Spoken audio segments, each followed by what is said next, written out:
আমি রেশমি, আপনারা দেখছেন হেলথ অ্যান্ড ইউ, যেখানে আমরা কথা বলি আপনাদের নিয়ে, আমাদের নিজেদের নিয়ে, অর্থাৎ কিভাবে আরো ভালো থাকবো। আর এই ভালো থাকাটাই তো সব। আর ভালো থাকতে যারা আমাদেরকে সাহায্য করেন তারাই তো আমাদের সঙ্গে থাকেন। যেমন আজকে আমাদের সঙ্গে রয়েছেন ডক্টর অরিত্র খাঁ, যিনি ক্লিনিক্যাল নিউট্রিশনিস্ট এবং ডায়াবেটিস এডুকেটর। আপনাকে স্বাগত জানাই প্রথমত। আর যেটা জানতে চাইবো যে এই যে আমরা সবাই মানে ঝাঁকে ঝাঁকে ডায়েটিশিয়ানের কাছে এই জন্য আসি কারণ সত্যি বুঝতে পারি না কি খাবো আর কি খাবো না। আজকে প্রথমে যে বিষয়টা আপনার কাছ থেকে জানতে চাই সেটা হচ্ছে, একটা দিন যখন শুরু করি ডক্টর খাঁ, আমরা সকালবেলায় উঠে আমরা কি খাবো আর কি খাবো না বুঝতে পারি না। সকালে উঠে কি খাওয়া উচিত? একদম। প্রথমত আমি হেলথ অ্যান্ড ইউএর সকল দর্শক বন্ধুকে আমার প্রণাম জানাই। আপনার যে কোয়েশ্চেনটা ভীষণ অথেন্টিক, যে সকালবেলা উঠে কি খাবো একটা বড় কোয়েশ্চেন থাকে। ফার্স্ট কথা হচ্ছে যে আমাদের যখন দিন শুরু হয় না, তখন থেকে আমাদের মেটাবলিজম কিন্তু স্টার্ট হয়ে যায়, যাকে আমরা বলি সার্কাডিয়ান রিদম বা ক্রোনোনিউট্রিশন যেটাকে বলি। সুতরাং সকালের খাবারটা কিন্তু খুব ইম্পর্টেন্ট। আর আমরা বাঙালিরা সকালে উঠে চা পান করতে কেনা ভালোবাসি। সেই জন্যই আপনার জন্য কেউ ধরেই বললাম আমি যে প্রথমত আমাদের চাটা হচ্ছে একটা খুব আদর্শ একটা ইম্পর্টেন্ট নিউট্রিয়েন্ট এবং কম্পোনেন্ট। প্রথমেই সেটা খেতে ভালোবাসি এবং পান করতে ভালোবাসি রাদার, এবং অনেকেই চা খান। এবার চায়ের মধ্যে যে উপকারী গুণগুলো হচ্ছে, চায়ের মধ্যে অনেক ভালো অ্যালকালয়েডস বলুন বা অ্যান্টিঅক্সিডেন্টস বলুন সেরকম থেকেই থাকে। কিন্তু তফাৎটা হচ্ছে যে আমরা তো সেই চাটা নিউট্রিয়েন্টস পাবো বলে সেই মতো করে খাই না। আমরা প্রচন্ড দুধ সহযোগে, চিনি সহযোগে এবং আয়েশ করে একটা মালাই চা করে খাই। তার কারণ সেটা মানে রীতিমতো সবাই খুব রেলিশ করেন। তাহলে কি আপনি বলছেন যে লিকার চা নাকি দুধ চা, কোনটা বলছেন? এবার দেখুন, আমাদের একটা সমস্যা হচ্ছে যে যখন আমরা কোনো কিছুকে খাই তখন আমরা তার মুখের স্বাদটাকে বেশি অনুভব করতে চাই, গুরুত্ব দিতে চাই। সেই জন্য যদি আমরা দুধ চা খাই বা তার সঙ্গে যদি চিনি মিশিয়ে খাই, তাহলে ডেফিনেটলি চায়ের যে ক্যালোরি ভ্যালু বা ক্যালোরিফিক মূল্য অনেক বাড়বে।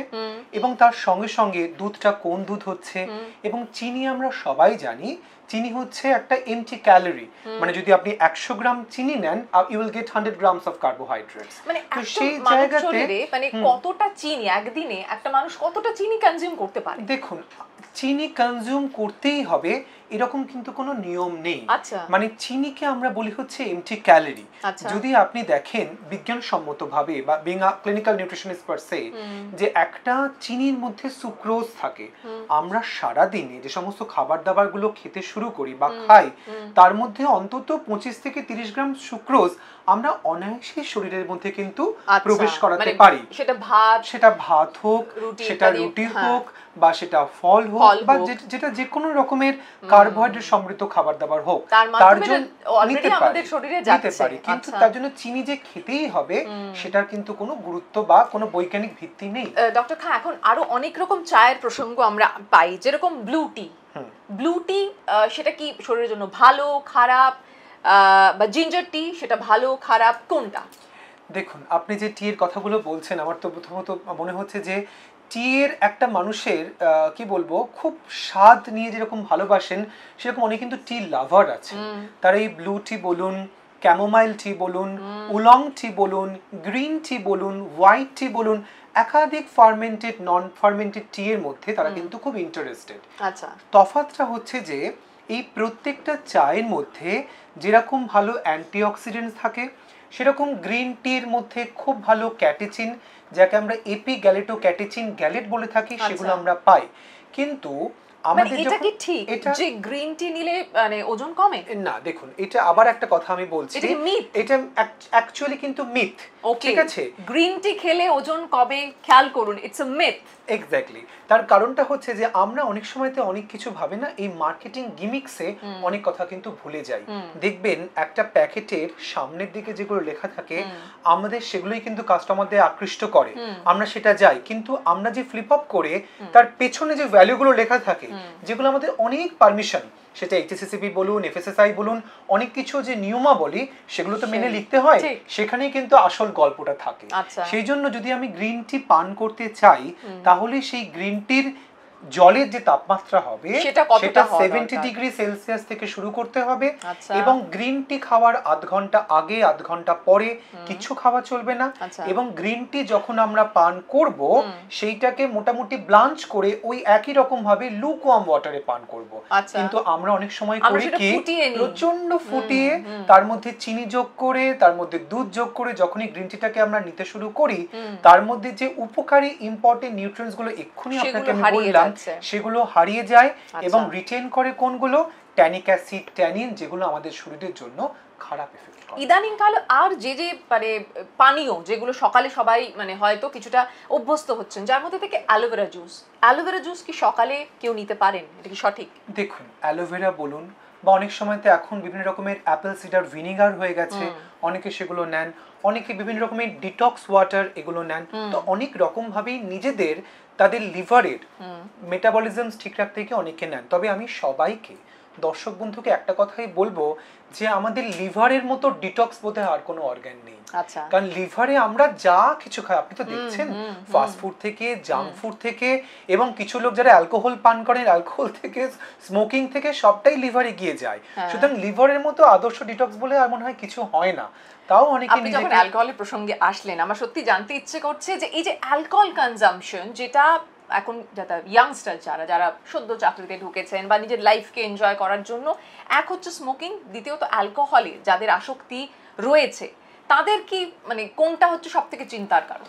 দেখুন অ্যালকোহল অনেকে যেরকম আমরা তো জানি যে অ্যালকোহল বা সুরা সমস্ত অনুষ্ঠানে বা লোকে পার্টি টাটিতে খুব বেশি সেবন করে থাকেন।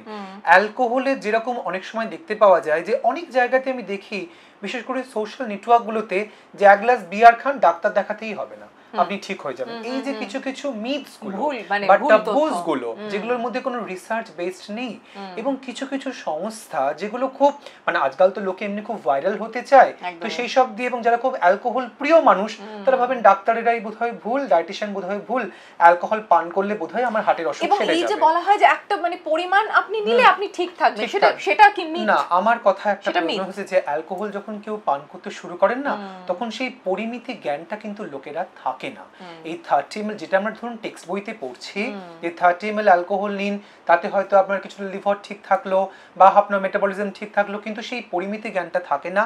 এবং অ্যালকোহলের সঙ্গে সঙ্গে লোকে প্রচন্ড জাঙ্কগুলো বিভিন্ন ফ্রেঞ্চ ফ্রাইজ থেকে শুরু করে ফ্রাইড খাবার থেকে শুরু করে এবং অ্যালকোহলের যে মেটাবলিজম লিভারে গিয়ে অ্যাসিটালডিহাইড ফর্মালডিহাইড তৈরি করে এবং লিভারটা কিন্তু ক্ষতি হতে শুরু করে, লিভারটা ফাইব্রোসিস নেক্রোসিস। এবং আমরা এই হাসপাতালে বা বিভিন্ন আমাদের ক্লিনিকগুলোতে এই অ্যালকোহলিক ফ্যাটি লিভার পেশেন্ট এত দেখতে পাচ্ছি এবং যখন আমরা ফাইব্রো স্ক্যান করি এখানে দেখতে পাই ফাইব্রো স্ক্যান করে গ্রেড 2 গ্রেড 3 ফ্যাটি লিভার, কারণ হয়তো কম্পেনসেটেড লিভার। এটা কোন বয়স থেকে আপনারা খেয়াল করছেন? দেখুন আজকাল না বয়স সীমার কিন্তু কোনো মানে আর কোনো গুরুত্ব নেই। আপনি নিজেই একজন জার্নালিস্ট হয়ে দেখবেন আগেকার দিনে আমরা বলতাম যে 40 হয়েছে 40 অবধি একদম চুটিয়ে আনন্দ করে নাও, 40-এর পর থেকে একটু নিজেকে একটুখানি দাঁড়ি টানো।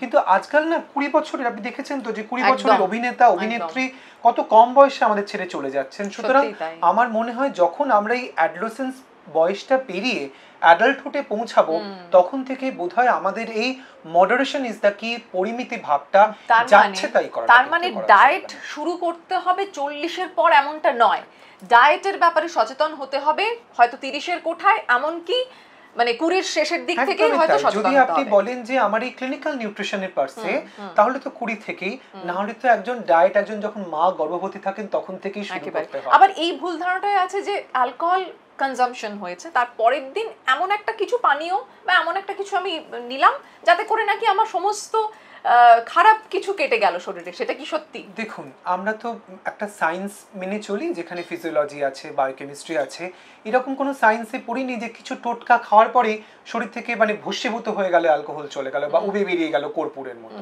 এরকম কোনোদিনই হয় না।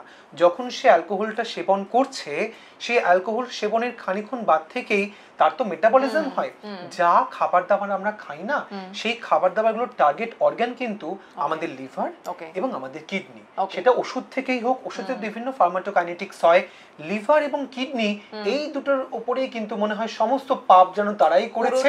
পুরোটাই লিভারটা পুরোটা তার ব্যবস্থাকে মেটাবলাইজ করে অ্যাবজর্পশন করতে হেল্প করে, এবং কিডনিতে জানেন ফিল্ট্রেশন আল্ট্রা ফিল্ট্রেশনের ব্যাপারে সাহায্য করে। সুতরাং যে কোনো খাবার দাবার চট করে উবে গেল বা আমি ঠিক হয়ে গেলাম কখনোই হয় না।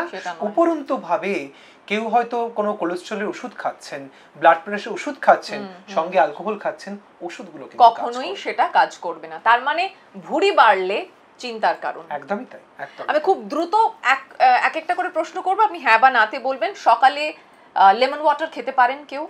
খেতে পারেন, কিন্তু খেতেই হবে এরকম নয়। ওয়ার্ম জিঞ্জার ওয়াটার খেতে পারেন। বিটরুট জুস খেতে পারেন। স্মুদি, বাড়িতে বানানো কোনো স্মুদি সকালবেলায়? বাড়িতে বানানো স্মুদিটা অবশ্যই বাড়িতে বানানো হবে, তার সাথে আর্টিফিশিয়াল কোনো সুগার, আর্টিফিশিয়াল কোনো কেমিক্যালস এগুলো ইউজ না করলেই ভালো।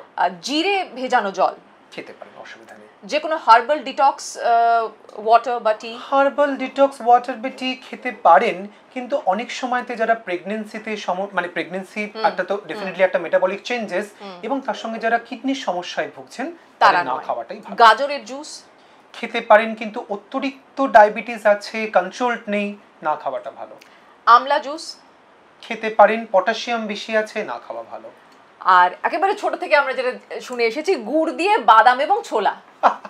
গুড় দিয়ে বাদাম এবং ছোলা তারা খেতে পারেন, কিন্তু ডেফিনেটলি আমি তো অ্যাজ আ জেনারেলি কথাটা বলছি, কিন্তু কারোর হয়তো শরীরের মধ্যে ফসফরাস খুব বেশি, পটাশিয়াম খুব বেশি, বা ডায়াবেটিসটা আমরা কোনোভাবেই কন্ট্রোল করাতে পারছি না, তাদের না খাওয়াটা ভালো। বেশ, তাহলে সকালে কি খাবেন কি খাবেন না আমাদের খুব সুন্দরভাবে বলে দিলেন ডক্টর খাঁ। আরো অনেক প্রশ্ন আমি জানি মাথায় থাকবে, আবার আসবো আরেকটা এপিসোডে। অনেক অনেক ধন্যবাদ।